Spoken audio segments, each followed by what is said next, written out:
पुढची बातमी बघूया। विधानसभेचे विरोधी पक्षनेते देवेंद्र फडणवीस यांना मुंबईतल्या वरळीमधल्या जोशी या वयोवृद्ध दाम्पत्यानं फोन केला।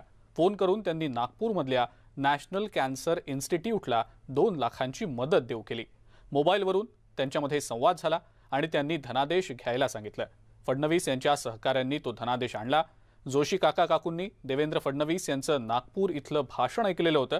त्यात कोरोनामुळे पालकत्व गमावलेल्या अपत्यांना दत्तक घेण्याचा निर्णय फडणवीस यांनी जाहीर केलेला होता।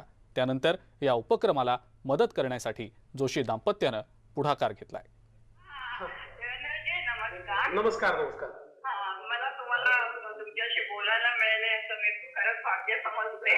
जी जी जसं पूर्ण कार्य समर्पित वृत्तीनं करण्याचं आणि महान कार्य चाललेलं आहे त्याला डोनेशन द्यायचं असं आमच्या मनात आलं। अरे वा।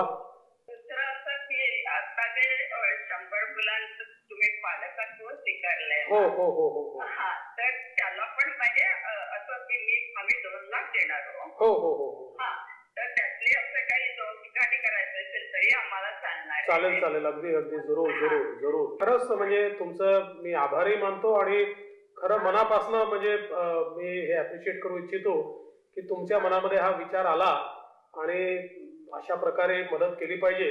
मला असं वाटतं की असे आपल्यासारखी जी मंडळी आहेत की ज्यांच्या मनात हा विचार येतो यांच्या भरोशावरच हे सगळं कार्य उभं राहतं।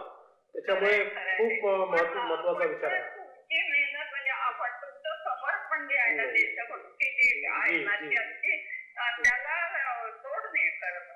फार फार आभारी आहे। वर्णन नाही करू शकत। जी जी जी जी जी जी चालेल चालेल। खूप छान वाटलं तुमच्याशी बोलून।